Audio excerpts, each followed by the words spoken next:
দৈত্যাকার humpback তিমি গিলে ফেলেছে জ্যান্ত একজন মানুষ। বছরখানেক আগে মৃত্যুর মুখ থেকে ফিরে আসার পর সেই ভয়ঙ্কর অভিজ্ঞতার কথা জানিয়েছেন সেই ব্যক্তি। কিভাবে তিনি মৃত্যুর মুখ থেকে ফিরে এলেন এ নিয়ে বিস্তারিত জানাচ্ছেন লিমা সায়ন্তী।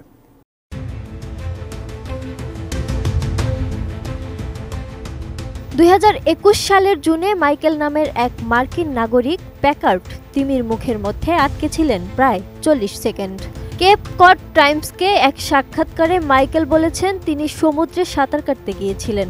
ডাইভ দিয়ে তিনি সমুদ্রের গভীরে চলে গিয়েছিলেন। অবস্থান করছিলেন সমুদ্র তলদেশের 10 ফুট উপরে। সেখানে থাকা অবস্থায় বিশাল আকারের তিমি তাকে গিলে ফেলেছিল।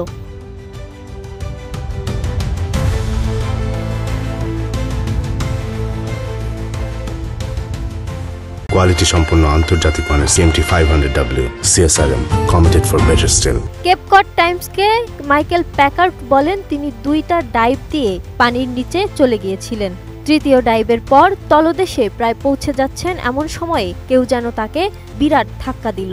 মুহূর্তের মধ্যে সে ফিরে গেল। মাইকেল প্যাকার্ড আরও জানান, বিশাল জলরাশি যেন আমার দিকে ধেয়ে আসছিল। তিনি যেন তিমির শরীরের চাপও অনুভব করতে পারছিলেন। সে মুহূর্তেই বুঝতে পারলেন তিনি তিমির মুখের মধ্যে চলে গিয়েছেন। তার শ্বাস নেওয়ার যন্ত্রও খুলে গেছে। যন্ত্রটি প্যাকার্ড ধরার চেষ্টা করছিলেন, কারণ ওটা না থাকলে তিনি মারা যাবেন। সেই মুহূর্তের অনুভূতি বর্ণনা করতে যেয়ে প্যাকার্ড বলেন, শ্বাসযন্ত্রটি ফিরে পাওয়ার জন্য তিনি মরিয়াছিলেন।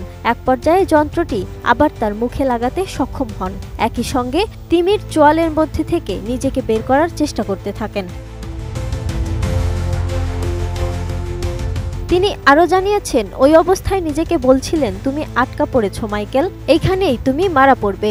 মাইকেল আরও বলেন, তিনি শতভাগ নিশ্চিত ছিলেন যে তিমির মুখ থেকে তিনি বের হতে পারবেন না। হয়তো সে অবস্থায় তিনি তার সন্তান এবং স্ত্রীর কথা ভাবছিলেন।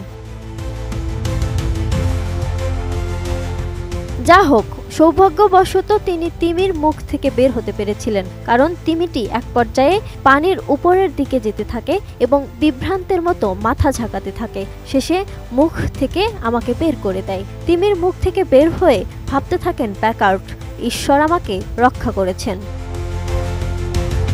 Lima Sayanti, ATN news.